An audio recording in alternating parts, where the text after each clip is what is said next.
So very good morning everyone.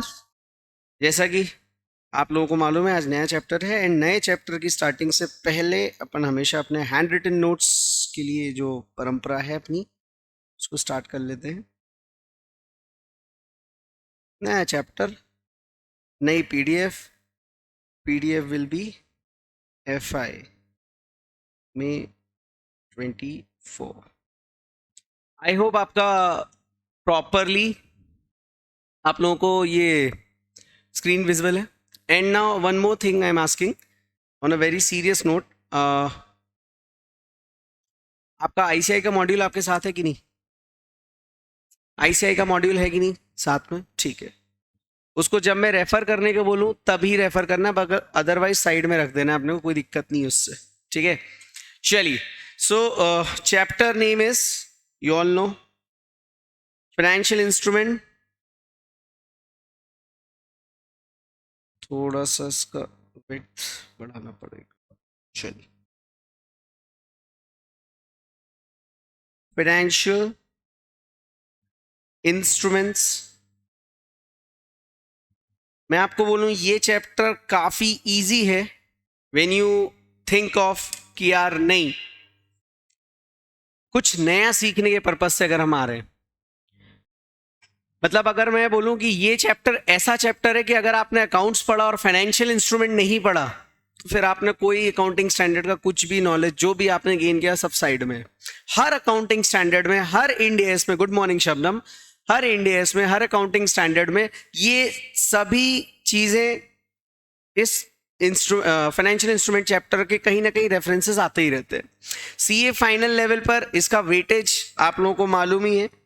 Sometimes ये मैं इसको बोलता हूँ 20 से लेके 22 मार्क्स, बट ये कई बार 26-29 मार्क्स तक का भी ये चैप्टर अकेला गया है। तो बहुत ही पावरफुल चैप्टर है, इसको मिस नहीं कर सकते अपन। लेकिन आज इसके पहले बैकग्राउंड की बात करेंगे, क्योंकि हर स्टैंडर्ड के पहले मैंने आप लोगों को एक बैकग्राउंड दिया है कि why this standard was there.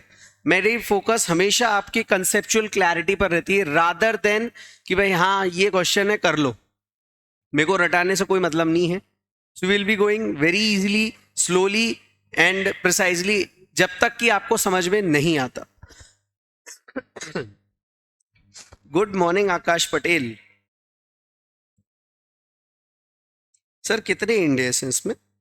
इसमें अपने को पढ़ने हैं 3 इंडेस। इंडेस 32, इंडेस 109 and lastly INDAS 107. Okay,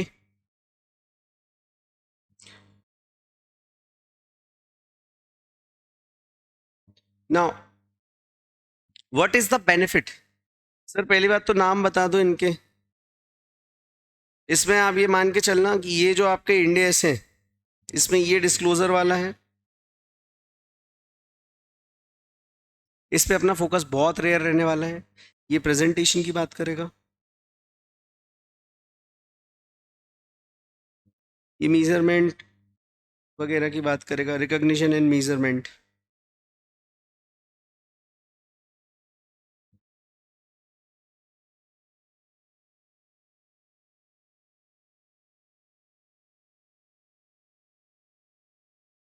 ठीक है, सो जो हमने सोचा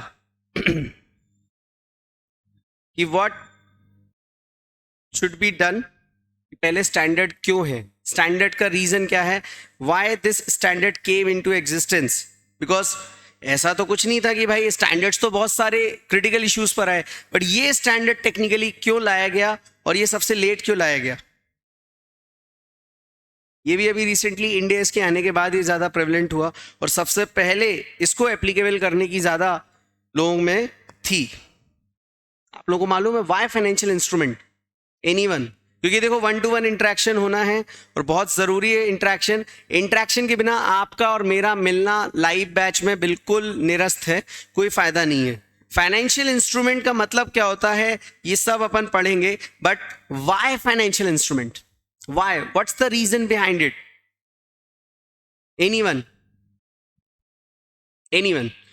अपन इसमें एक हेडिंग भी डाल लो, यूनिट या कहते हैं पार्ट 1, इसको अपन बोलेंगे बैकग्राउंड।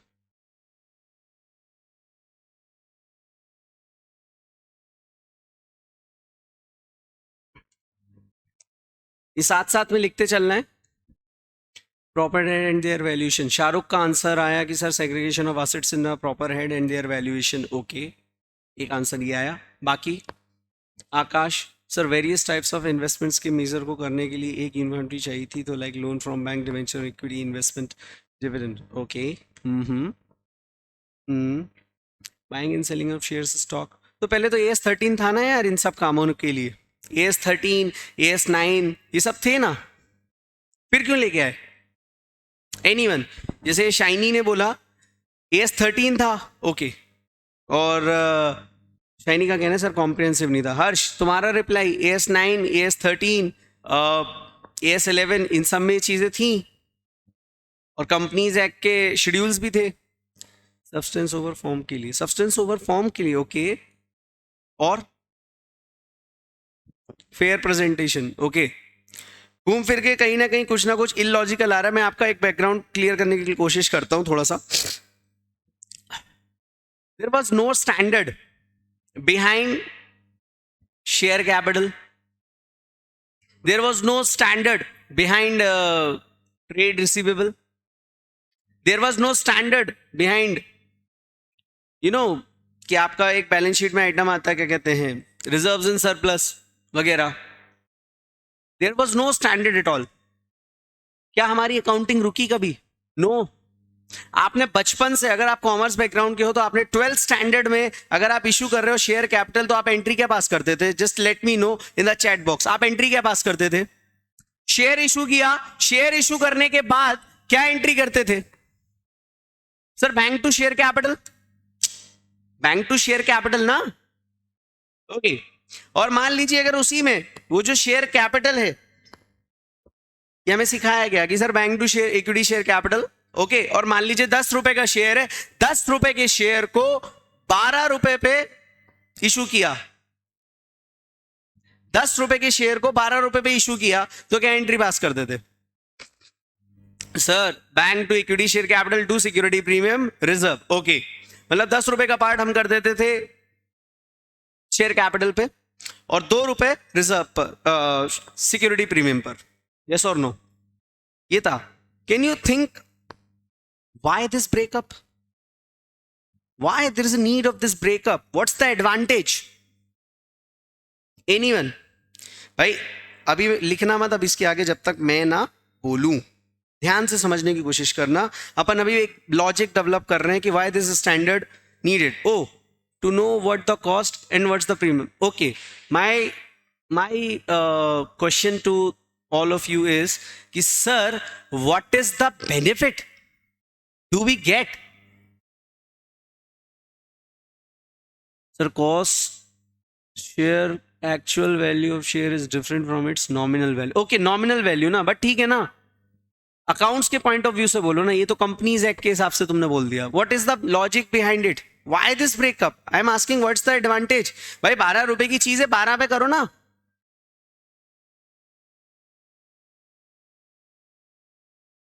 सर अब जितने भी लोग आंसर दे रहे हैं ना, बेस्ट पार्ट सबके पास कुछ ना कुछ ये है कि सर ऑथोराइज कैपिटल से बाहर चले। कैसे चले जाएंगे भाई? ये तो बेहद गलत, नहीं जाएंगे। सर नॉमिनल वैल्यू को सेटिस्फाई करने के लिए आप अपने अकाउंट्स के कंसेप्ट क्यों हिला रहे हो? अकाउंट्स में ऐसा कुछ है क्या? लोग क्यों कर रहे थे? देखो सीधी सी बात है, शेयर कैपिटल आया, शेयर कैपिटल में क्या होता था कि भाई साहब जो भी आपने उसका यूज रेस्ट्रिक्टेड है वो बाइफरकेट होना चाहिए। अच्छा, यू मीन टू से सर प्रीमियम का यूज रेस्ट्रिक्टेड है, वो बाइफरकेट होना चाहिए। चलो ठीक है, मैं इस बात से थोड़ा सा सहमत हूं। एक बच्चे का कहना है कि भाई साहब जो आपने 12 रुपए 10 रुपए का शेयर था, 2 रुपए एक्स्ट्रा मतलब प्रीमियम प्राइस पे इशू किया, अब आपको जब रिडीम होगा वो शेयर तो 12 रुपए देना पड़ेगा। तो ये जो 2 रुपए हैं सर, ये रेस्ट्रिक्टेड यूज है, तो फिर अगेन मैं बोल रहा हूं, तो क्यों बाइफरकेट कर रहे हो? रेस्ट्रिक्टेड तो ये यहां पे भी है, 10 रुपए भी तो रेस्ट्रिक्टेड है। क्या इसको कहीं और जाके ले जाके यूज कर सकते हो क्या? आप बोल रहे हो 2 रुपए रेस्ट्रिक्टेड है, तो क्या ये 10 रुपए भी रेस्ट्रिक्टेड है क्या? एनीवन? आपको पहली बार मेरी बात समझ में भी आ रही कि नहीं? I am asking, and we all are studying this accounting general entry since 12th standard. We repeated in CA foundation. Now it is in our brains. Why? Sir हम आर्टिकलशिप में गए ना, हमने कॉर्पोरेट एंटिटीज की balance sheet देखी, वहां भी यही फॉलो हो रहा था, बट कभी हमने दिमाग लगाया नहीं। क्यों?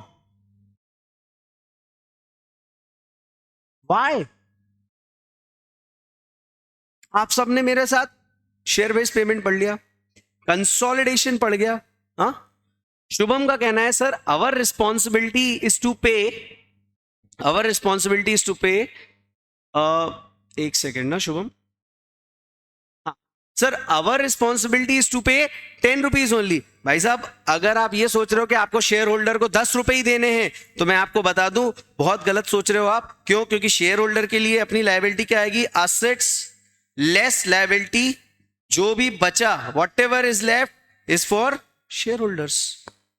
तो 10 रुपए से ज्यादा भी जा सकता है, 10 रुपए से कम भी जा सकता है, ये तो फिक्स ही नहीं कि 10 से ज्यादा नहीं। बिल्कुल सारे आंसर्स कंपनीज एक्ट के हिसाब से आ रहे हैं, कोई भी एक आंसर अकाउंट्स के हिसाब से नहीं आ रहा है सर। रीजन नंबर 1, अब ध्यान से सुनो, अब आप लोगों ने बोल लिया, अब मैं अपना बताता हूं कि आपको इस स्टैंडर्ड में लूप होल समझ में आएगा, अकाउंटिंग में लूप होल समझ में आएगा। Will discuss into it. ठीक है, पहली चीज ये आती है कि sir there was no accounting standard governing share capital. Companies act was so powerful कि जो कंपनीज एक्ट ने बोल दिया हमने उसको मान लिया। We never raise the question, like how साहब ठीक है आपने बोल दिया, हमने एंट्री पास कर दी, दैट्स इट। क्यों? कंपनीज एक्ट बोलता है nominal value of share capital का पार्ट होगा, and we did as per it and we followed it.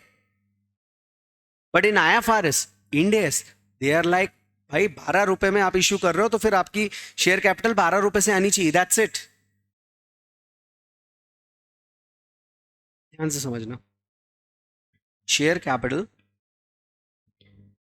में, शेयर कैपिटल है मान लीजिए, उसमें 10 रुपए का share nominal value of share है और शेयर सिक्योरिटी प्रीमियम 2 रुपए का है। ध्यान से समझना इसको, ये आया 10 रुपए और ये हो गया 2 रुपए।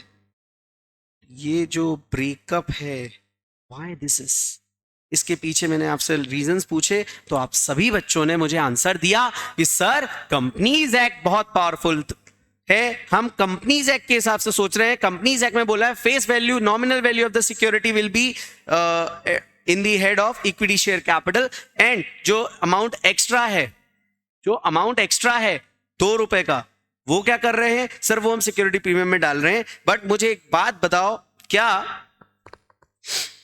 क्या सिचुएशन ऐसी हो रही है कि नहीं हो रही है? मतलब यहां पे एंट्री हो रही है कि नहीं? ये आप मतलब एंट्री यही पास कर रहे हो, bank to equity share capital to security premium 12 10 2, और ये हम इसको सही मान रहे हैं। क्यों? टीचर ने पढ़ा दिया, नॉर्म हो गया, फाउंडेशन में भी हमें यही पढ़ाया, इंटर में तो हम, इंटर के बाद जब हम आर्टिकलशिप में गए, कंपनीज एक्ट की कंपनीज की हमने बैलेंस शीट्स देखी, वहां भी यही चल रहा था। We never paid attention to it. क्या ठीक है ना, ये नॉर्म है, लॉजिक कुछ भी नहीं है अकाउंट्स का। अब मेरा, आप एक फोकस समझना, मेरा पॉइंट सिंपल सी बात है, ऐसा करना गलत है क्या? नहीं, मैं पूछ रहा हूं, मेरा क्वेश्चन है गलत नहीं है सही, बट व्हाई दिस ब्रेकअप? तो ब्रेकअप अगर अपने को नहीं समझ में आ रहा तो मैं आपको बताता हूं कि भाई there was no standard, there was no standard, we are following companies act. While we are following, लिखना कुछ भी नहीं है जब तक मैं बोलूं ना, okay sorry, there was no companies there was no standard, companies act was there and we followed it accordingly। Companies act बोलता है नॉमिनल वैल्यू ऑफ शेयर्स। आप ध्यान से समझना कि भाई साहब ये चीज जब हम 11th में पढ़े, सॉरी 12th में पढ़े, फाउंडेशन में पढ़े, बाद में आर्टिकलशिप में रिपीट हुई, हमारे दिमाग में बैठ गया। हमारे दिमाग में बैठ गया तो हम उसका कुछ नहीं कर सकते। पॉइंट इज, जिन बच्चों का आर्ग्यूमेंट ये आया, अब इस पे आर्ग्यूमेंट करते हैं लोग कि सर ये ब्रेकअप इसलिए कर रहे हैं हम, क्यों? क्योंकि इसका रेस्ट्रिक्टेड यूज है। मुझे बताओ, इसका भी तो रेस्ट्रिक्टेड यूज ही है। ये क्या इससे कुछ भी कर देते हो क्या आप? नहीं ना, इसका भी तो रिस्ट्रिक्टेड यूज ही है ना, तो फिर इसको 12 ही रुपए क्यों नहीं दिखा रहे हो? Why not? All the future chartered accountants, I am asking. तो ये आर्ग्यूमेंट खत्म हो गया, आर्ग्यूमेंट नंबर 1 खत्म हो गया। आर्ग्यूमेंट नंबर 2, कुछ लोग आर्ग्यू करें, कुछ लोग नहीं, बिल्कुल नहीं शुभम, गलत है आंसर, गलत आंसर। नहीं, गुडविल तो कहीं से नहीं आएगी इसमें। आर्ग्यूमेंट नंबर 2, शेड्यूल 3 तो वही कंपनीज एक्ट में हो गया ना, फिर आपके और शाइनी के आंसर में कोई दिक्कत नहीं है, ठीक है। आर्ग्यूमेंट नंबर 2 ये आ सकता है, कुछ बच्चों ने इस चैट बॉक्स पे नहीं बोला, बट कुछ लोग ये भी बोल सकते हैं, sir it helps us to calculate और डिस्ट्रीब्यूट डिविडेंड। आया क्या किसी के माइंड में? आया क्या? It helps us to calculate और डिस्ट्रीब्यूट डिविडेंड। अगर ये नहीं आया तो बहुत अच्छी बात है, बिकॉज मैं आपको बताऊं, डिविडेंड हमेशा हमेशा पार्ट ऑफ क्या होता है? डिविडेंड कहां से डिस्ट्रीब्यूट होता है? पार्ट ऑफ प्रॉफिट्स और फ्री रिजर्व। अब बोले कि सर प्रॉफिट तो ऑब्वियसली रिजर्व्स एंड सरप्लस पे ही आते हैं, और वहां पे जो प्रॉफिट पहुंच रहा है वो जनरल रिजर्व के थ्रू पहुंच रहा है या पीआरएल के थ्रू पहुंच रहा है। और जनरल रिजर्व में कई बार as per accounting standards, companies act, security premium का बैलेंस भी जाता है। तो ये तो हमें हेल्प करता है डिविडेंड के। Answer is no. डिविडेंड हमेशा अपने को मालूम पड़ता है, मालूम कैसे? डिविडेंड पर शेयर निकाल के। हम ये बोलते हैं कि भाई 100 रुपए का शेयर कैपिटल है, उसमें से हम 20 रुपए डिविडेंड बांट रहे हैं, और उसके हिसाब से हम डिविडेंड पर शेयर निकालते हैं। तो डिविडेंड जो कैलकुलेट होता है वो based on number of shares calculate होता है। तो ये आर्ग्यूमेंट नंबर 2 भी आपका खत्म कि भाई डिविडेंड के लिए नहीं है ये ब्रेकअप। ओके, और कोई? थक गए? सारा दिमाग लगा लिया?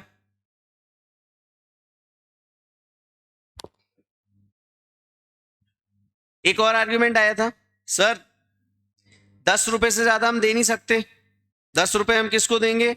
शेयर होल्डर्स को। मेरा कहना यह है कि आप शेयर होल्डर को 10 रुपए नहीं दोगे। आप शेयर होल्डर, अगर वो आपका इक्विटी शेयर होल्डर है, तो असेट लेस लायबिलिटी, जो हमने लिक्विडेशन में पढ़ा था बचपन में, कभी जो भी बचा, whatever is left, we will hand over to shareholders. अब वो 10 रुपए से ज्यादा भी हो सकता है, 10 रुपए से कम भी हो सकता है इक्वल टू 10 रुपए, but it is not our responsibility to return to equity shareholder कि भाई 10 रुपए का शेयर था तो 10 रुपए पकड़। ऐसा होता है क्या? नहीं, नहीं, शाइनी ये भी रॉन्ग है।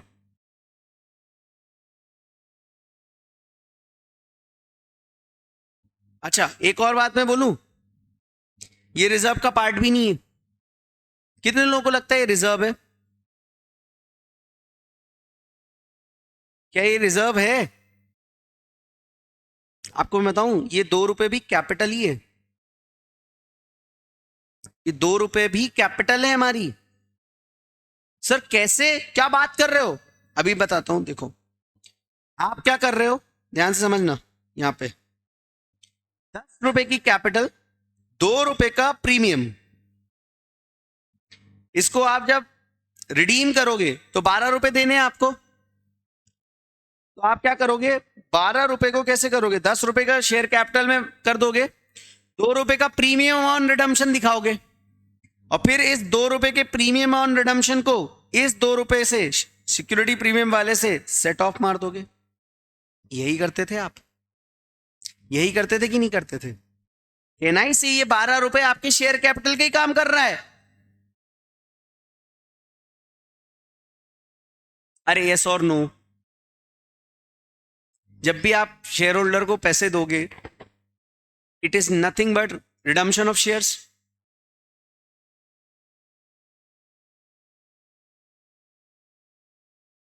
यस और नो शाहरुख? Very good. अभी ध्यान से समझने का, ये जो 2 रुपए आपने इसको सेट ऑफ किए, तो भाई इंडियस IFRS बोलता है कि यार जब तुम 12 रुपए का ये इफेक्ट दे रहे हो तो डायरेक्ट ये 12 रुपए और 12 रुपए, गेम ओवर, खत्म।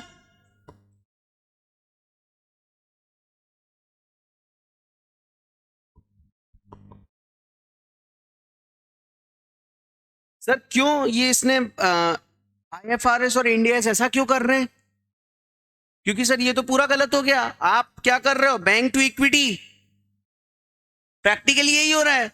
हमने पढ़ा है सब्सटेंस ओवर फॉर्म, एक बच्चे ने से बोला था सब्सटेंस ओवर फॉर्म, पीयूष। और दूसरा लॉजिक, रीजन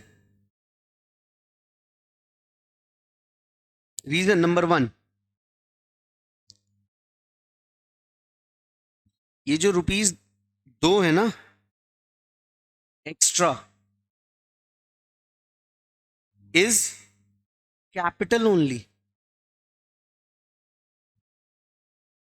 ₹2 इज एक्स्ट्रा जो है ये कैपिटल ही है। सर क्यों? Can I pay dividend out of it?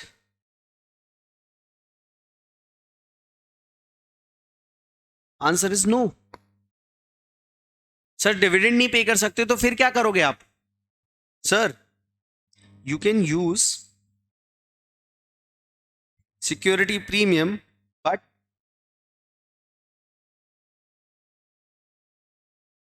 As capital, not otherwise. Reason याद करो, आप इसी सिक्योरिटी प्रीमियम से क्या करते हो? प्रीमियम, ये जो सिक्योरिटी प्रीमियम है इससे क्या करते थे आप? Discount on issue of debenture को राइट ऑफ करते थे कि नहीं बचपन में? आप क्या कर रहे हो? Discount on issue of preference shares, sorry equity shares या शेयर्स, आप इसमें क्या करते थे? Premium on redemption of preference shares, premium on redemption of debentures, loss on buyback. ये सारी चीजें करते थे कि नहीं करते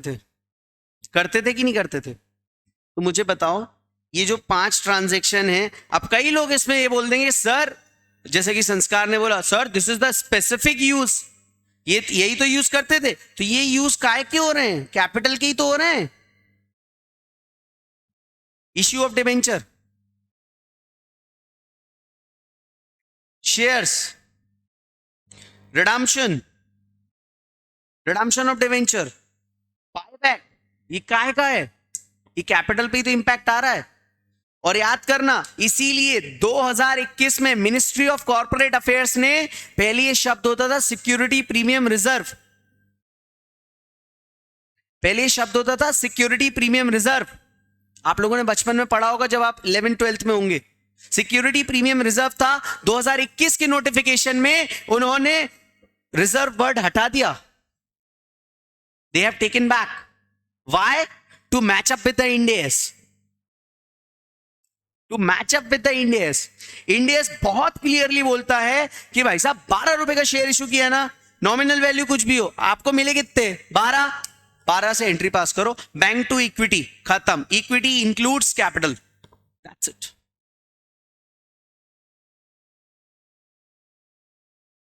ये बात समझ में आ रही कि नहीं?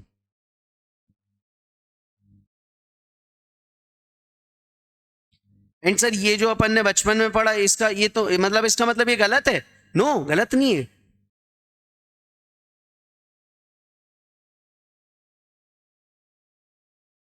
एग्जैक्टली 10 रुपए का आईपीओ आया, 1500 रुपए पर लिस्ट हो गया, तो आपकी एंट्री वही। इसीलिए अभी इस पे भी मैं आ रहा हूं शाहरुख, इस पे भी आ रहा हूँ, ये अगला ही मेरा मतलब 2-3 बातें और मेरे को करनी है, उसके बाद मैं उस पे भी आ रहा हूँ। बहुत अच्छा। अगर इतना इतना बात आप लोगों को समझ में आया कि नहीं? पहले मुझे लॉजिकली बताओ, क्या ये चीज आपने इससे पहले समझी थी कि यार ये सब चीजें कैपिटल है कि नहीं? शाहरुख, संस्कार, हर्ष, शबनम, शुभम, श्रेयसी, सुमित, ये आया बात समझ में आपको?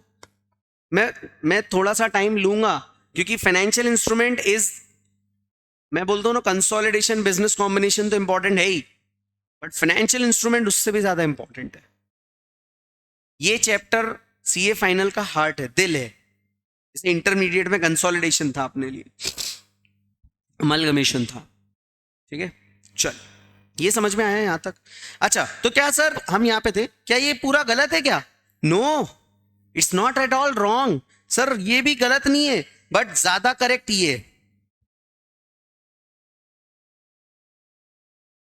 ये बात समझ में आई सर? क्यों? This is how we learn accounts and this is how we learn accounts. Don't be rigid. हाँ ठीक है सर, 10 है, 2 है, क्या दिक्कत है, 2 एंट्री तो लगनी है। अरे क्यों कर रहे हो यार? Why? There should be a benefit. This no benefit, accounts के हिसाब से कोई बेनिफिट ही नहीं है। क्यों? आप 10 रुपए का शेयर इशू कर रहे हो 12 पे, तो 12 पे एंट्री पास करो ना यार डायरेक्टली। 2 रुपए का के लिए प्रीमियम पे लेके जा रहे हो, और वो प्रीमियम कुछ और नहीं है, वो प्रीमियम आपका क्या कहते हैं, आपका कैपिटल ही है, क्योंकि उसका यूज भी आपने रेस्ट्रिक्ट कर दिया कैपिटल के बेसिस पे।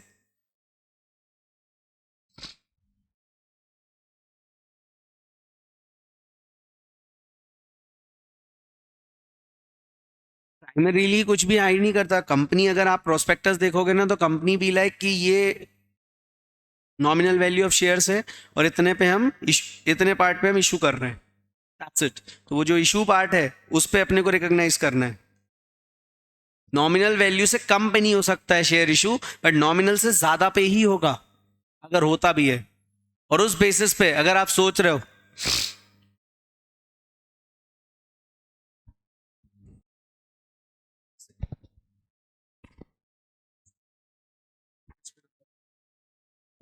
है ना? हम्म, इतनी बात समझ में आई सर? आप इतना बैकग्राउंड बताओगे तो चैप्टर कब खत्म करो? बेटा इसी अटेम्प्ट में खत्म हो जाएगा, डोंट वरी। मैंने आपको मैक्सिमम बोला 30 आवर्स। मैं आपको बता दूं, इस चैप्टर में 150 क्वेश्चन है। 100 क्वेश्चंस तो ऐसे हैं जो आने ही नहीं है एग्जाम में, वो सिर्फ एग्जाम्पल इलस्ट्रेशन है, छोटे छोटे कंसेप्चुअल, जो अपन क्लास में ही कवर कर लेंगे। ठीक है, बाकी बचे 50 क्वेश्चन जो एग्जाम में आ सकते हैं, उसमें भी मैं आपको लास्ट डे के लिए 20 से 25 क्वेश्चन ऐसे मार्क करा दूंगा जिससे एग्जाम में आएगा। That's it. कराऊंगा तो मैं 50 पूरे सारे questions, don't worry about it.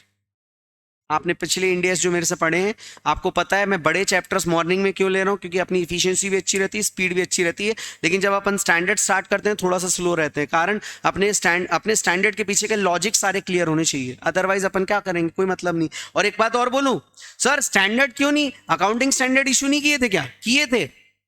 आपको बोलूं, इन लोगों ने ना वो चालाकी से क्या किया, accounting standard 30, accounting standard 31, accounting standard 32 ये इशू करे थे। और पता है इनको क्या कर दिया था, रेकमेंड किया था। मुझे बताओ, इंडिया में कोई चीज रेकमेंड करिए और तुम फॉलो कर लोगे क्या? इंडिया में कोई चीज रेकमेंड करी जाए और तुम फॉलो कर लोगे क्या? No no. ये वही चोट हुई थी, इसलिए कभी अपन को ये पढ़ाया भी नहीं आईसीआई ने। पहले कभी पढ़ाया होगा फाइनल में 2015-16 के 14 के पहले, बट क्यों? उसके बाद इंडियस आ गए थे। और फाइनेंशियल इंस्ट्रूमेंट वाला चैप्टर तो इंडियस के बेसिस पे ही चल रहा है 2015 से, मतलब इंडिया सिलेबस में 2017-18 में आए प्रॉपरली, बट ये चैप्टर तब से है। ठीक है ना? ये इतनी लॉजिक समझ में आई सर? जो ये नॉमिनल वैल्यू ऑफ सिक्योरिटी की बात होती है, ये नॉमिनल वैल्यू ऑफ सिक्योरिटी की बात कंपनीज एक्ट बोलता है, और हम इसलिए इसको फॉलो कर रहे थे क्योंकि पहले कोई अकाउंटिंग स्टैंडर्ड था ही नहीं। पहले क्या था? कंपनीज एक्ट, और वहां पे था schedule 3 was powerful as compare to accounting standard. Schedule 6 उसके पहले था, वो बहुत ज्यादा पावरफुल था, वो तो भयंकर ही पावरफुल था। तो इसलिए हम लोगों ने दिमाग भी नहीं लगाया। लेकिन आप लोगों को मालूम है इंड एस ट्रीटमेंट,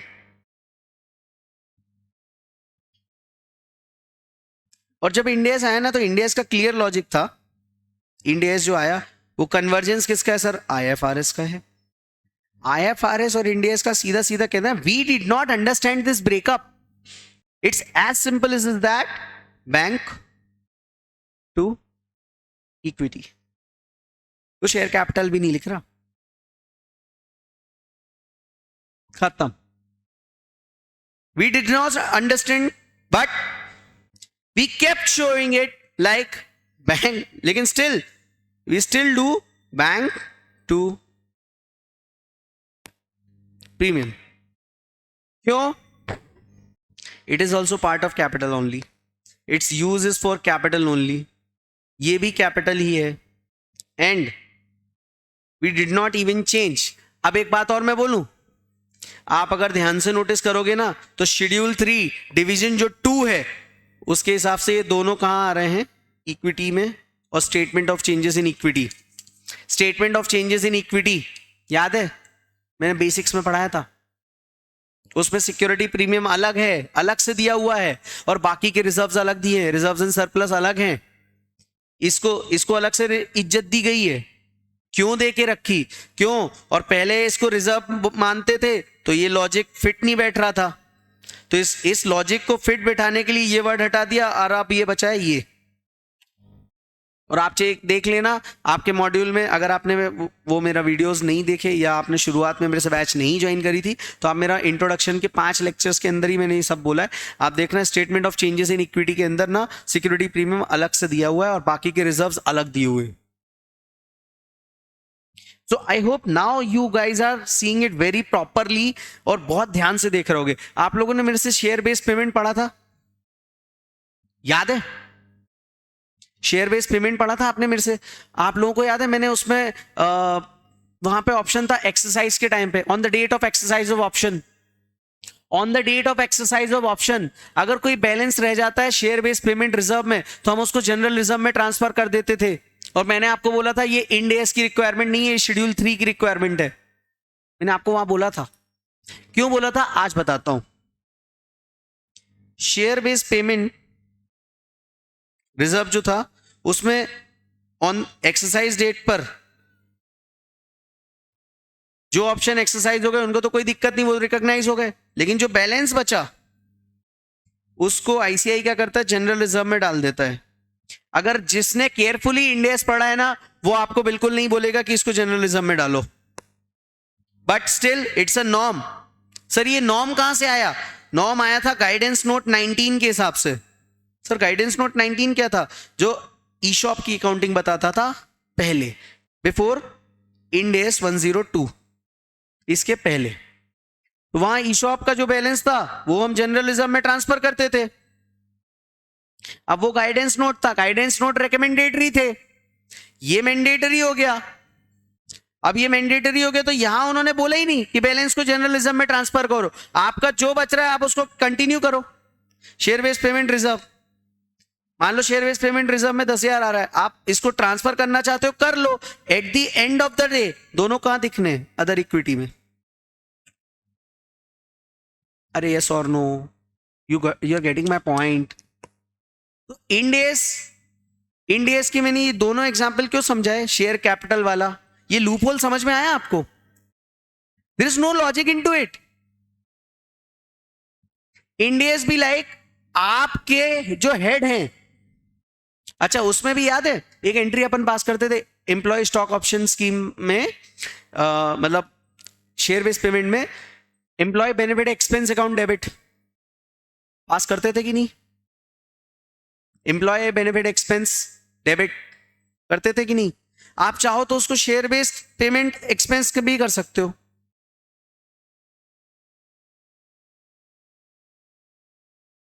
कर सकते हो।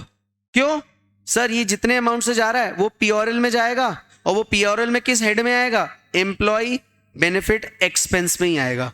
तो लोगों ने दिमाग नहीं लगाया, बोले ठीक है एम्प्लॉय बेनिफिट एक्सपेंस हेड में ही जा रहा है, employee benefit expense account debit कर दो डायरेक्ट।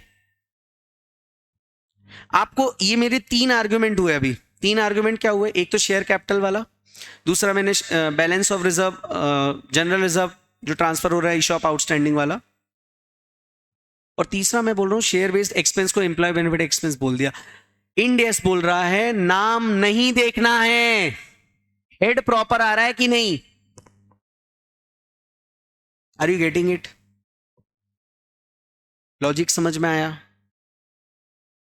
तो सर पहले इतना दिमाग क्यों नहीं लगा रहे थे? पहले एक तो टाइम नहीं था, दूसरा कोई स्टैंडर्ड नहीं था। पहले तो स्टैंडर्ड बनाओ टाइम निकाल के। कौन बना है, रहने दो ना, चलने दो, गवर्नमेंट को लगेगा कर देगी।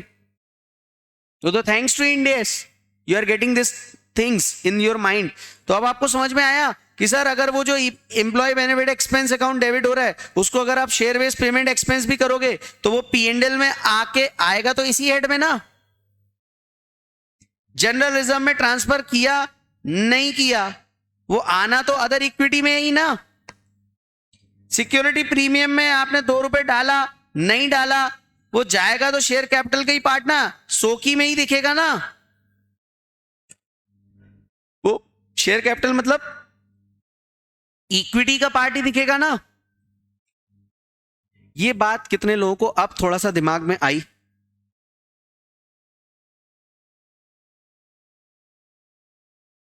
प्रीवियसली हम अकाउंटिंग कैसे कर रहे थे, we completely focused on companies act,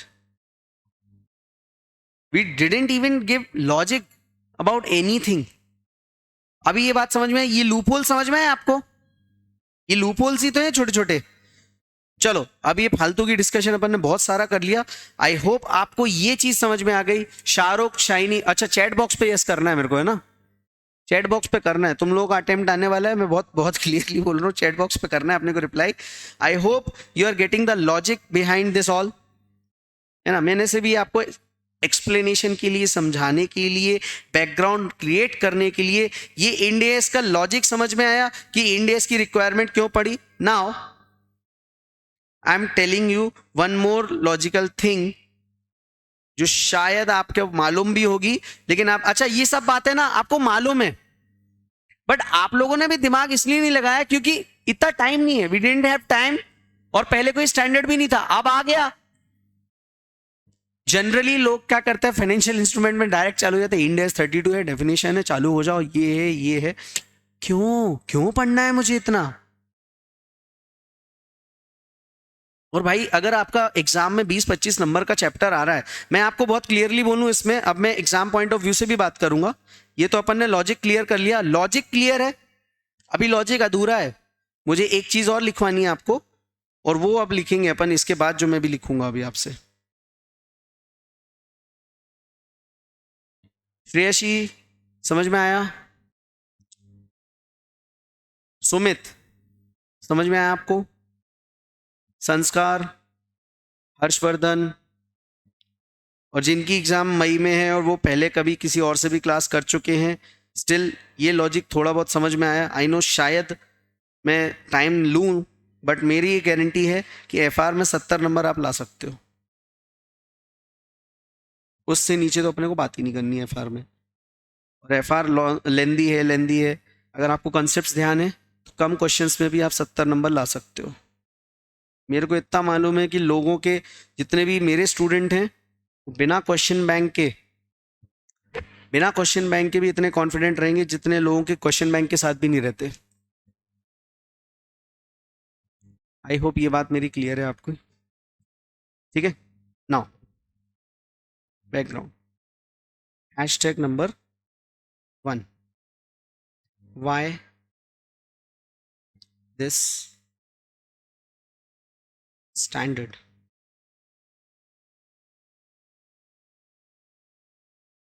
Y this standard? Why this standard?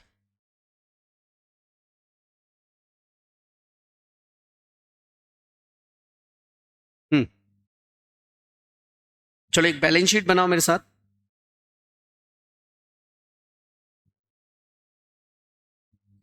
Balance sheet में आपका आएगा इक्विटी शेयर, एक second, equity share capital, reserves and surplus, non current liability, current liability, provisions,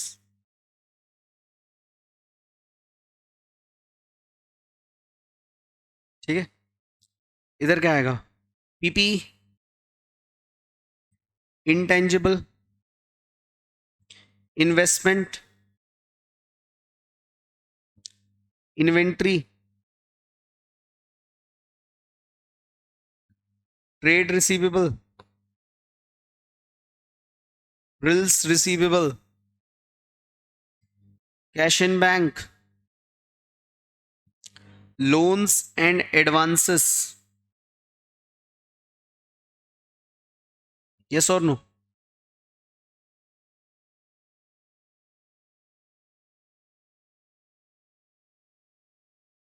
ये बना लीजिए। ओके, हाँ। अब थोड़ा सा चैप्टर के बारे में बात कर लें। एग्जाम में आपको ये दिखने वाला है, ध्यान से सुनना। एग्जाम में ये दिखने वाला है, ये ना के बराबर, ये देखेगा भी तो बहुत एमसीक्यू पार्ट में एक आध जगह आ जाए। मैं रेकमेंड करूंगा मॉड्यूल में जो अगर कुछ एमसीक्यू दिए हैं तो वो देख लेना, आरटीपी में कुछ एमसीक्यू दिए हैं वो देख लेना, और अलग से आईसीआई के पोर्टल पे कोई एमसीक्यू आएंगे तो वो अपने को देखने हैं, बस इससे ज्यादा कुछ नहीं देखना है। एमसीक्यू का पेपर वहीं सबमिट हो जाता है, हम सबको पता है। 32 क्यों इंपॉर्टेंट है? इसके बिना ये नहीं पढ़ सकते अपन। 32 क्यों इंपॉर्टेंट है? क्यों? क्योंकि 32 के बिना, 32 को बिना जाने 109 अपन चालू नहीं कर सकते। तो ये तो बहुत जरूरी है, डेफिनेशन पार्ट वगैरह जो भी है इसमें, और रिकॉग्निशन मेजरमेंट यहाँ पे ये डिस्क्लोजर वाला है। I hope you are getting the point. अभी क्या होगा कि आपको रिकॉग्निशन मेजरमेंट वाला जो चैप्टर है ये एग्जाम में जरूर आएगा, ये बहुत अच्छे से बनेगा, मैं आपको बहुत क्लियरली बोलूं, ये बनेगा बहुत अच्छे से आपको। बट पॉइंट इज, उसके पहले आपको ये समझना होगा, और मैंने बता रहा हूं पूरे चैप्टर में कितने क्वेश्चंस हैं? 150। 100 कंसेप्चुअल क्वेश्चंस हैं जो हमारी क्लास में ही कवर हो जाएंगे, प्लस बाकी के जो क्वेश्चंस हैं वो अपन सॉल्व क्लास में करेंगे, और लास्ट के लिए मैं आपको 20 से 25 क्वेश्चंस बता दूंगा कि कौन कौन से हैं जो आपको करने चाहिए। I hope you are getting the point, ठीक है। हाँ, ये हमने बैलेंस शीट बना ली। एवरीवन मुझे रिप्लाई करते चलिएगा, सुमित, शाहरुख, श्रेयसी, संस्कार, शुभम, शबनम, हर्ष, पीयूष, हो गया? चल मुझे बताओ, इसके लिए कोई काउंटिंग स्टैंडर्ड है क्या पीपीई के लिए? सर था ना, पहले अपने पास था ना, AS10 था, ठीक है सर। इंटेंजिबल के लिए सर, इंटेंजिबल के लिए 26 था सर। इन्वेस्टमेंट के लिए AS13 था, जिसमें शेयर्स वगैरह की बात हो जाती थी। बट पॉइंट पता क्या था? There was a problem with this standard, there was a problem with this standard, this particular standard. एक चीज बताना, इंडिया में लोगों को प्रॉफिट्स ज्यादा पसंद है या लॉसेस? कम प्रॉफिट दिखाना ज्यादा पसंद है या ज्यादा?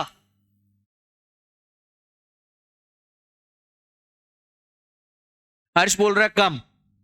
छोटी सोच सर, कम इसलिए बोला मैंने क्योंकि टैक्स बचेगा। छोटी सोच, नैरो सोच, सोच को बढ़ाओ। सुमित बोल रहे हैं बिल्कुल प्रॉफिट, ओके। बाकी लोग ज्यादा, ओके। प्रॉफिट हो ज्यादा पर दिखाए कम, पॉसिबल ही नहीं है।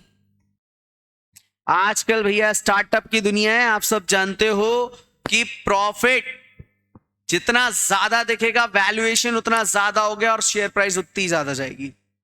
छोटी सोच है कि भाई आप प्रॉफिट कम दिखाओगे, क्यों? क्योंकि टैक्स कम देना पड़ेगा। बहुत छोटी सोच। आप ये मान के चलो कि आज की दुनिया यही है और ये फैक्ट भी है। आप सोच के देख लो। आप, मैं आपको अभी अभी एक्सप्लेन कर देता हूँ। मोटा भाई की कंपनी का एग्जांपल ले लेते हैं अपन। मोटा भाई या किसी की भी बात कर लूं, एग्जैक्टली बिल्कुल श्रेयसी ने बिल्कुल टू द पॉइंट बात बोली। अभी इसी चीज को मैं श्रेयसी लेके आ रहा हूं। आप लोग मुझे एक बात बताओ, एक कंपनी है, ठीक है, उसमें आप चार्टर्ड अकाउंटेंट हो। कंपनी का नाम है रिलायंस इंडस्ट्रीज, ठीक है। रिलायंस इंडस्ट्रीज का आप चार्टर्ड अकाउंटेंट हो और आपके पास दो स्क्रिप्ट्स हैं। आपके पास दो स्क्रिप्ट्स। पहली स्क्रिप्ट में आप क्या बोल रहे हो? बहुत सारा इन्वेस्टमेंट हमने किया, रिलायंस इंडस्ट्रीज ने 2-3 कंपनीज में इन्वेस्ट करके रखा है और उनका वैल्यूएशन बढ़ गया। रिलायंस इंडस्ट्रीज ने क्या किया? इन्वेस्टमेंट करके रखा है 2 से 3 कंपनीज में और उनका वैल्यूएशन बढ़ गया। Can I see the investors will be happy और not? Investors will be more happy. Why? They won't bother. They will be like, okay, our company has made right investment. अरे simple सी बात। चलो वो छोड़ दो, मुकेश भाई की बात कर लेते हैं। मुकेश भाई ने बोला कि यार नहीं यार देखो, एक काम करो, अपने को ना 5G आ रहा है, अभी आगे अपन 10G की बात करते हैं, अपने को और इन्वेस्ट करना चाहिए इस पे। उन्होंने कोई टेक्नोलॉजी परचेज करी वगैरह वगैरह, बहुत सारा इन्वेस्टमेंट किया। इन्वेस्टमेंट दिख रहा है, घर घर पे टावर लगा मारे उनने, लाइनें बिछा दी, ये वो फलाना ढिमका।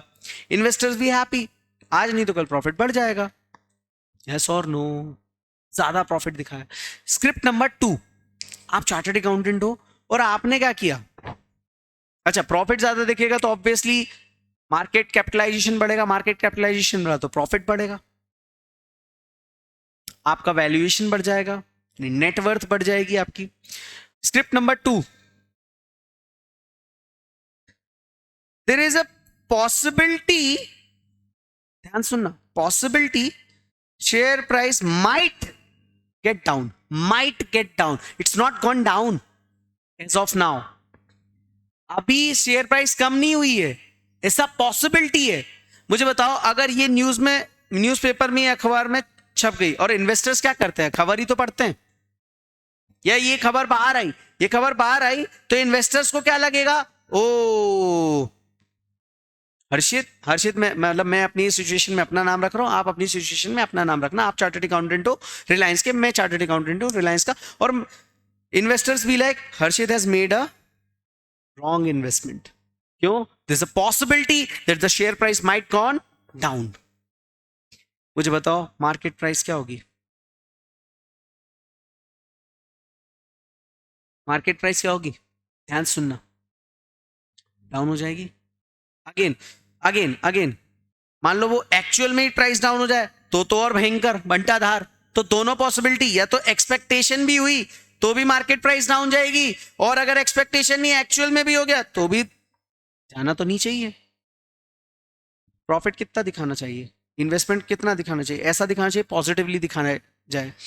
अब यहां पे क्या था कि जब कंपनीज क्या करती थी इन्वेस्टमेंट AS13 के टाइम पे, क्या करती थी कि जब भी कंपनीज को लगता था ना कि मार्केट माइट गेट डाउन, तो ये ना इंटेंशन चेंज कर देते थे अपना। बैलेंस शीट में एक डिस्क्लोजर डाल दिया कि इंटेंशन हमारा लॉन्ग टर्म है, तो प्राइस पे कोई फर्क ही नहीं पड़ेगा। शॉर्ट टर्म है तो cost of market value which ever is lower, उस पर अपने को रिकॉग्नाइज करना पड़ेगा। तो जब ये इनका यूजुअली इंटेंशन क्या रहता था? शॉर्ट टर्म, कि जैसे ही प्रॉफिट आए बढ़ा दो। लेकिन जैसे ही दिखा एक्सपेक्टेशन कम है तो ये क्या करते थे? बड़ी कंपनीज इन्वेस्टमेंट्स में इंटेंशन अपना चेंज कर देते थे, होल्ड बैक लॉन्ग टर्म के लिए करने लगे। होल्ड बैक लॉन्ग टर्म के लिए करने लगे तो वो ऑलवेज एट कॉस्ट दिखेगा। ऑलवेज एट कॉस्ट दिखा बैलेंस शीट में, इसका मतलब इन्वेस्टर खुश है। इन्वेस्टर को क्या लेना देना? प्राइस घटेगी या बढ़ेगी? यस और नो? क्यों? क्योंकि जो AS13 था ना, वो सफिशिएंट इनफ नहीं था बाकी सारी चीजों को रेगुलेट करने में। फिर इन्वेंट्री के लिए क्या था? AS2 था। अब मुझे इनके लिए बताओ जरा, ट्रेड रिसीवेबल के लिए क्या था, डेटर्स के लिए, बिल्स रिसीवेबल के लिए क्या था, कैश इन बैंक के लिए क्या था, लोन्स एंड एडवांसेस के लिए क्या था, कुछ था क्या, कोई अकाउंटिंग स्टैंडर्ड था क्या? Sir was there any accounting standard? Sir no, not at all. इसकी तो अकाउंटिंग कैसे भी चल रही थी। और अच्छा, कोई भी बंदा अपनी बैलेंस शीट में लोन दिखाना चाहेगा क्या कि लोन मैंने लिए हैं? अच्छी बात है, बुरी बात है? सर प्रॉफिट ज्यादा दिखा रहे हो, लोन कम दिखाओ, ऑब्वियसली डेट दिखाने ही नहीं है अपने को, ताकि इन्वेस्टर्स खुश रहें। यस और नो? कुछ भी नहीं मिला। ठीक है, चलो इधर देखते हैं। शेयर कैपिटल कोई स्टैंडर्ड नहीं था। रिजर्व्स एंड सरप्लस कोई स्टैंडर्ड नहीं था। शेयर कैपिटल के लिए कहां था? शाहरुख है क्या? नहीं है। Reserves and surplus no standard. Non current liability no standard. Current liability no standard. somehow you have studied AS 29 here, तो आपका बैलेंस शीट का आधे से ज्यादा पार्ट तो ऐसा था जिसके लिए कोई स्टैंडर्ड ही नहीं है। And this was the loophole. Can't you see it? Are you getting it? ये आपने रियलाइज किया कि आपकी बैलेंस शीट, अच्छा मैं बताऊं, मैंने अभी तक जितना भी पिछले 1 घंटे में पढ़ा है ना आपको, सब आपके माइंड में है। बस वो अदर चैप्टर्स के हिसाब से था। आप कंसोलिडेट करो ना सारी इंफॉर्मेशन को, and you will fall in love with accounts, specially Ind AS. Accounts पढ़ा तो क्या पढ़ा, अगर आपने इंडेस नहीं पढ़ा और उसमें भी फाइनेंशियल इंस्ट्रूमेंट नहीं पढ़ा। ये चैप्टर बच्चे छोड़ के जाते हैं एग्जाम में। ये तो मेरा स्टूडेंट छोड़ के नहीं, ये उसका फिंगर टिप्स पे होना चाहिए। ये ऐसे चैप्टर्स हैं, ठीक है? अब ध्यान समझना, ये चीज समझ में आई आपको? कितना पार्ट? सर एक तो ना ये वाला जो पार्ट है ना, इसके लिए कोई स्टैंडर्ड नहीं है। कोई स्टैंडर्ड नहीं है मतलब, ये मैं इसको ग्रीन कर देता हूं, ठीक है? और ये वाला जो पार्ट है, कौन सा? ये वाला, इसके लिए भी कोई स्टैंडर्ड नहीं है।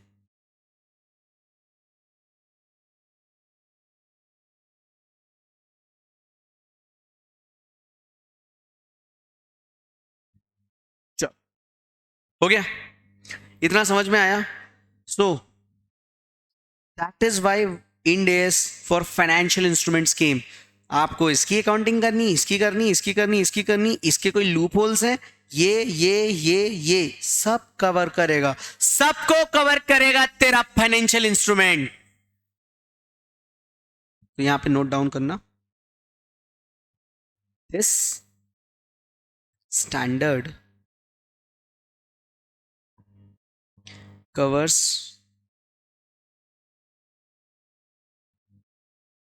all the items in green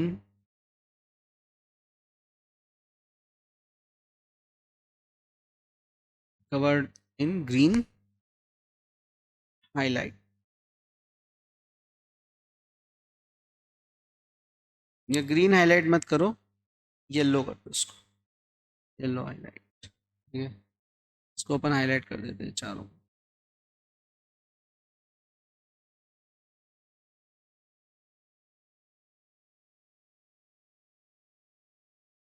ठीक है? आई बात समझ में? ये क्लियर है कि नहीं? ये आया समझ में कि नहीं? Proper fix, okay. नाउ ये लिख लिया, और इसमें यहीं पे बैकग्राउंड के नीचे एक जगह अगर हो तो इसको लिख लेना यहाँ पे, this is nothing but, sorry, coverage of financial instruments. I hope किसी ने अगर पहले क्लास करी होगी तो शायद इस एंगल से शायद ही चैप्टर स्टार्ट हुआ होगा, बट आई प्रॉमिस यू कि इस तरीके से ही अपन चलेंगे with lot of conceptual clarity. मतलब अपना lot of time will be getting invested in concepts only. I hope आपको ये चीजें समझ में आई। लिख लो, ये इतना समझ में आया अगर इतना समझ में आ गया तो अब थोड़े से लूप होल्स के बारे में भी मैं डिस्कस करूंगा और फिर अपन इंड एस 32 पर चलेंगे।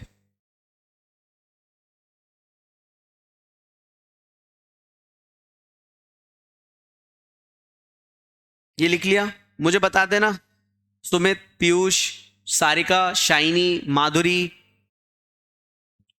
शबनम, श्रेयसी, हर्ष, शुभम, संस्कार,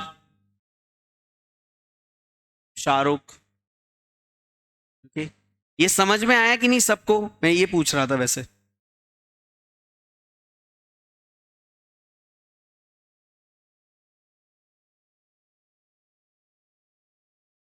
पक्का? दिमाग में कुछ तो गया होगा ना यार? पक्का क्रिस्टल क्लियर?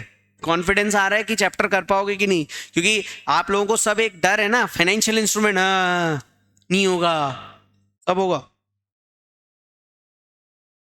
ठीक है, चलो मैं कुछ सिचुएशंस आपको बोलता हूं और उसमें आप ध्यान से समझना।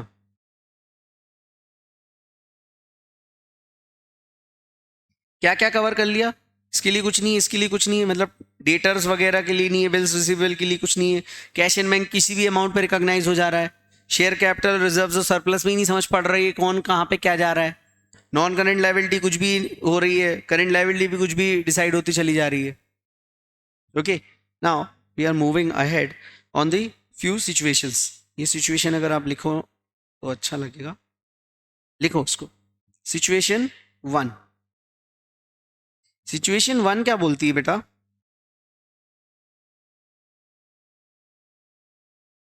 H D sold goods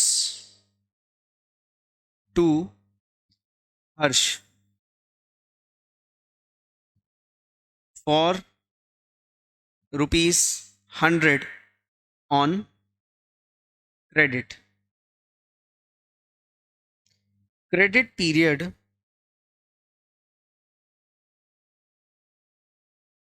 equals to 1 month. If payment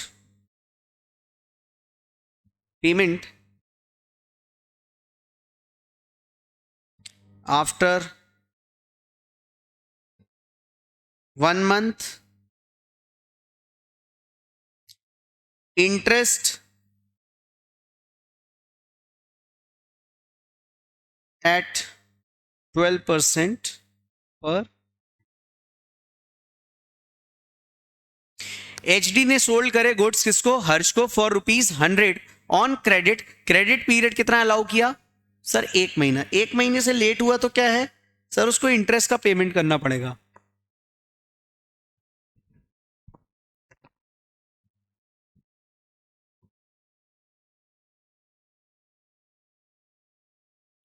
sir क्या करना पड़ेगा? इंटरेस्ट का पेमेंट करना पड़ेगा।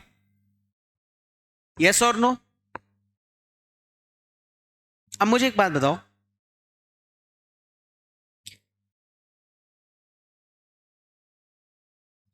हर्ष मेड पेमेंट आफ्टर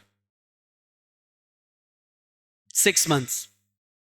6 महीने के बाद उसने पेमेंट कर दिया, ठीक है? यही बात समझ में? मुझे बताओ एंट्री क्या होगी? क्या एंट्री होनी चाहिए? पहले जिस दिन गुड्स ट्रांसफर हुआ, हमने रेवेन्यू रिकॉग्निशन पढ़ लिया है, उस दिन एंट्री क्या पास होगी? हर्ष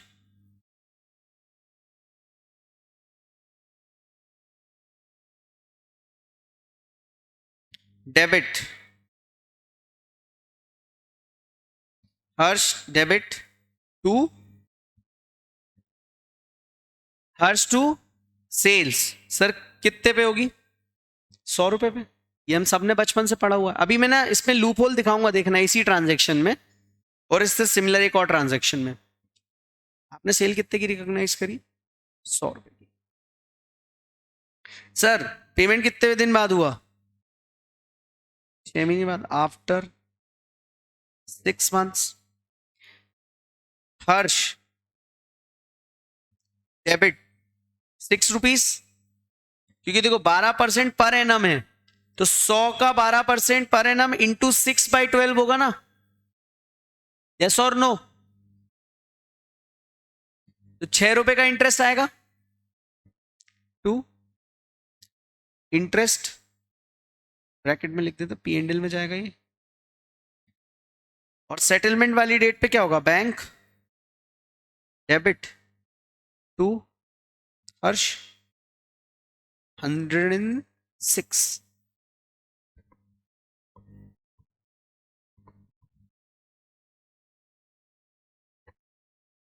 नहीं, अगेन देखो ना क्या लिखा हुआ उसमें बेटा, 5/12 नहीं आएगा, वो 1 मंथ है, लेकिन पेमेंट आफ्टर 1 मंथ हुआ तो इंटरेस्ट 12% पर एनम लगेगा। संस्कार यादव, क्वेश्चन ध्यान से पढ़ना सीख लो।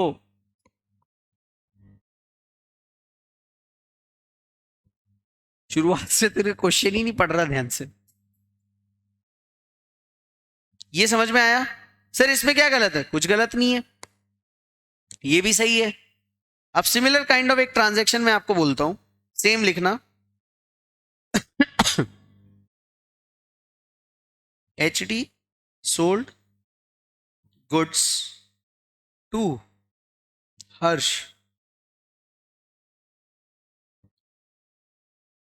और 106, credit period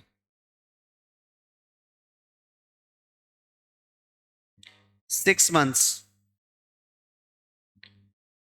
₹1 discount per month if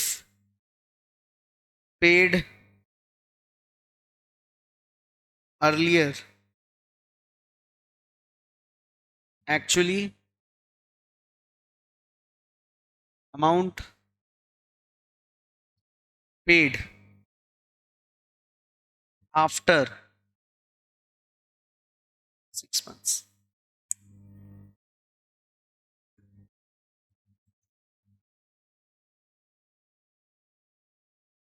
almost same question है, मैच कर लो। अच्छा ये साथ में लिखते चलना है, मैं आपको फिर इसमें लूप होल दिखाऊं एक।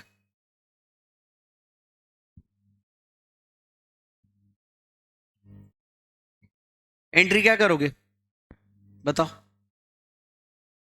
सर पहली एंट्री राम, सॉरी राम नहीं, क्या नाम, Harsh debit to sales, amount कितना आ रहा है आफ्टर 6 महीने,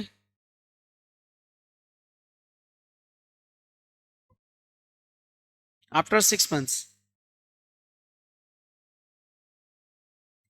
bank debit to Harsh.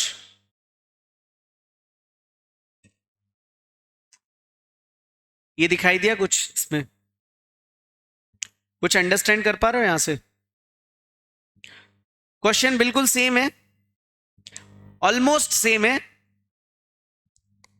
Present करने का तरीका, शब्द थोड़े से मैनिपुलेट किए और एंट्रीज बदल गई, इंटरेस्ट का एलिमेंट ही गायब हो गया।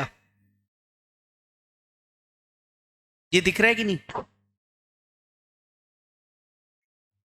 और आप ऐसा लोग कर रहे थे, क्या होता था पहले अकाउंटिंग क्या की, पहले यूजुअली नॉर्मली लोग क्या करते थे, 100 रुपए पे क्रेडिट पे बेचा और उनको पता है ब्याज देना पड़ेगा। अब आप ब्याज दे रहे हो, इसका मतलब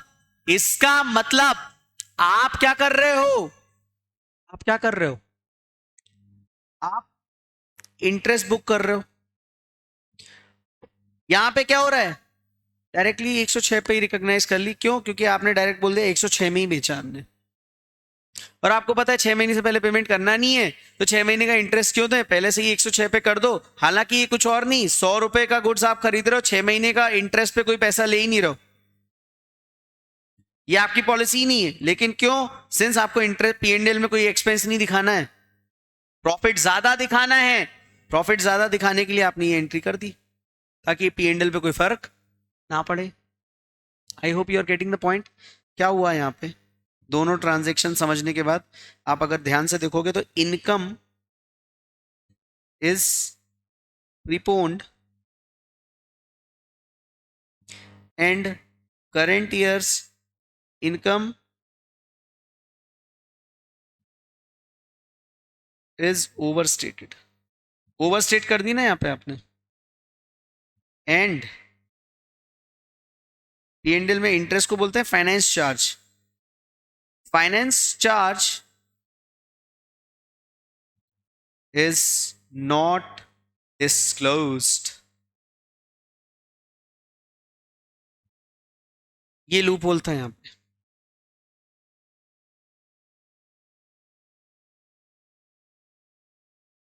सर मतलब आपने ऐसा करके आपका प्रॉफिट बढ़ा लिया, ये दिख रहा है कि नहीं?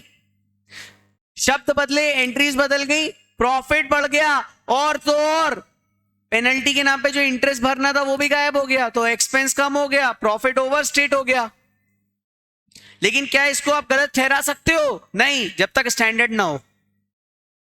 ये बात समझ में आई? पीयूष, सारिका, शाइनी, शबनम, श्रेयसी, हर्ष, सुमित, संस्कार, ये बात समझ में आई?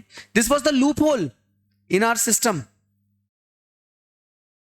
एक और चीज, मान लो मुझे आपसे लोन लेना है, मुझे आपसे लोन लेना है, और मैं साला बैलेंस शीट में दिखाऊंगा भी नहीं कि मैंने लोन लिया है, तो लोग क्या करते थे मालूम? एक और सिचुएशन नंबर 2, ज्यादा टाइम वेस्ट नहीं करेंगे अब इसमें, ये लास्ट है। सिचुएशन नंबर 2 पे आ जाओ। HD लिमिटेड और ये है हर्ष लिमिटेड।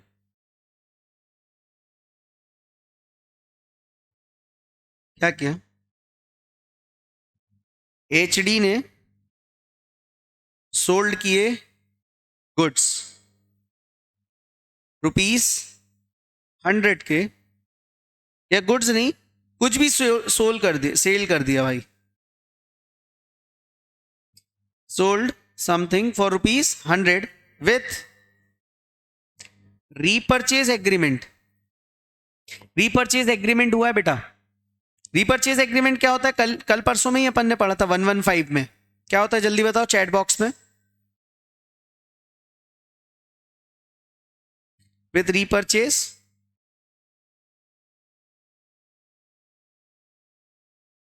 एग्रीमेंट, या ब्रैकेट में लिख दो buyback clause at ₹110 after 1 year.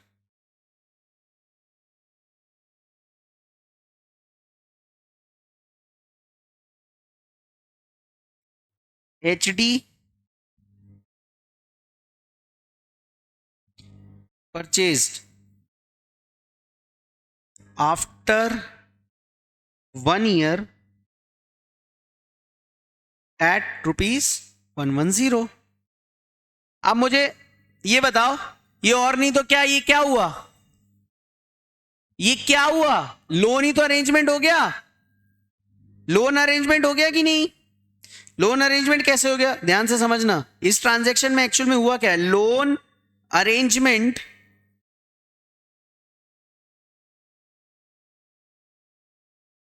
Of ₹100 with repayment at ₹10 as interest, and debt avoided in balance sheet. यही तो हुआ ना इस ट्रांजैक्शन में, आप ध्यान से देखो।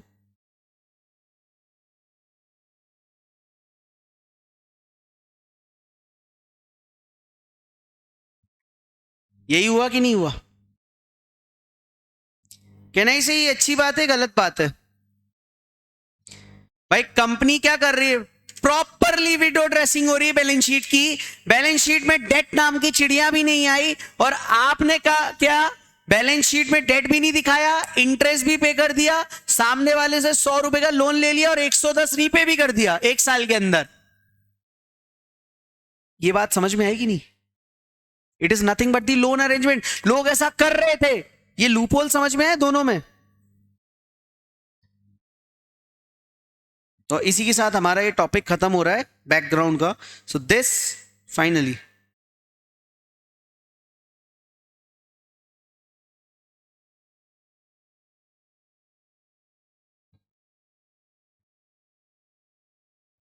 This standard tries to cover above loopholes of accounting standard and accounting. We did. Accounts का खेल है। ये बात आप सबको समझ में आएगी नहीं? शाहरुख को समझ में आ गई, हर्ष को आ गई, शबनम शाइनी को आ गई, सारिका, सुमित, है ना? बोलते रहना। ऐसा नहीं लगना चाहिए कि भाई तुम अपने घर पे अकेले बैठे हो। चिल्लाना हो चिल्लाओ, कुछ भी करना करो, बस पढ़ाई करना है अपने को। फाइनेंशियल इंस्ट्रूमेंट अपने फिंगर टिप्स पे लाना। So this was the entire background. I hope आपको ये, हो सकता है कुछ बच्चों को ऐसा लगा कितना यहां तक कि और ऊपर करूं इसको। हो सकता है कुछ लोगों को ऐसा लगा हो कि यार ये क्या है यार, एग्जाम आ रही है और हमें ये सब बताया जा रहा है। But this was very much needed before you start. आपको बैकग्राउंड तो पता होना चाहिए ना यार, क्यों पढ़ने जा रहे हो, वाई फाइनेंशियल इंस्ट्रूमेंट है, क्यों है? नहीं पता यार सर, यही नहीं बताया, बस पढ़ना है। I hope you are getting my point. ये लॉजिक क्लियर है आपके? अब आ जाते हैं अपन हैशटैग नंबर 2 पर। So this was the hashtag number 1। Now we are moving ahead on hashtag number 2, which completely deals with financial instruments,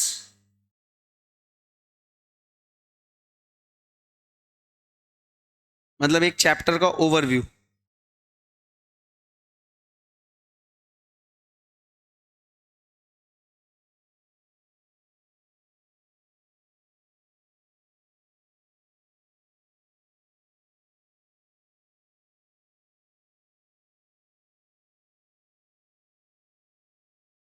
ठीक है, कितने इंडेस? इंडेस 32, इंडेस 109, इंडेस 107। यहां अपने को क्या क्या पढ़ना है सर? एक तो पढ़ना है डेफिनेशंस, दूसरा अपने को पढ़ना है क्लासिफिकेशन, तीसरा अपने को पढ़ना है ऑफसेटिंग,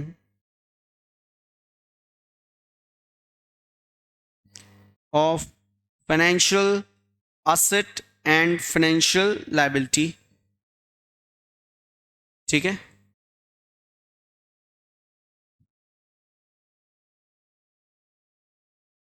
सुमित ये प्लस क्या लिखा है आपने बेटा? मीजरमेंट 109 में अपने को पढ़ना है measurement,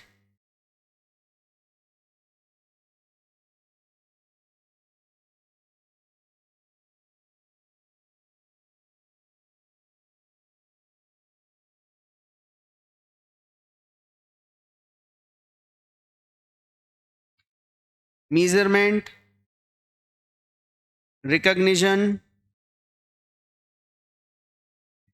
D recognition,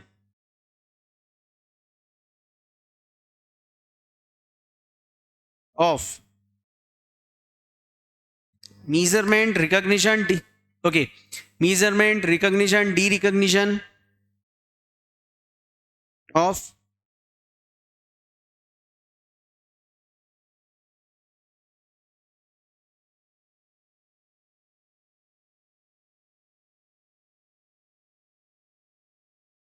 of what sir? Financial asset, financial liability और डेरिवेटिव्स.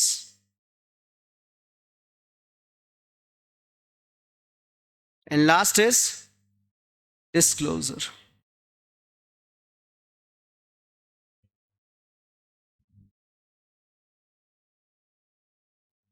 So ये लिख लिया आप लोगों ने, ये अपने को पढ़ना है चैप्टर. आई होप आपको पूरा चैप्टर यहां तक में कोई दिक्कत नहीं होगी. ओके बेटा, ये लिख लिया कि नहीं? जल्दी मुझे बताइए. चैप्टर ओवरव्यू समझ में आ गया? लॉजिक पूरा समझ में आ गया चैप्टर का? ओके, मैं पीडीएफ शेयर कर दूंगा. मुझे बस आपसे अब एक चीज जाननी है कि अभी तक जो अपन ने पढ़ा वो कॉन्फिडेंस है उस पर, ध्यान रहेगा कि नहीं रहेगा, और लॉजिक आपको क्लियर है कि नहीं? एफआर में अभी तक ठीक लग रहा है, और जो लोग आज ज्वाइन हुए उनको ठीक लग रहा है? फाइनेंशियल इंस्ट्रूमेंट कर पाओगे आज के लेक्चर के बाद? क्योंकि अब मैं लेक्चर यहां पे रोक रहा हूं आज का. कल अपन इसको आगे बढ़ेंगे और कल अपन पूरा फाइनेंशियल इंस्ट्रूमेंट में बिल्कुल अंदर तक चले जाएंगे. आर्टिकलशिप का टाइम हो रहा है इसलिए मैं थोड़ा सा आज वो कर रहा हूं. समझ आया? ओके. शाइनी, शाहरुख, हर्ष, पीयूष, शुभम, माधुरी, श्रेयसी, शबनम जी, फाइनेंशियल इंस्ट्रूमेंट कर पाओगे? FI. Okay okay, thank you so much. चलिए, आपका दिन शुभ रहे. मिलते हैं कल 9:30 9:40 एज द केस में बी. बाय.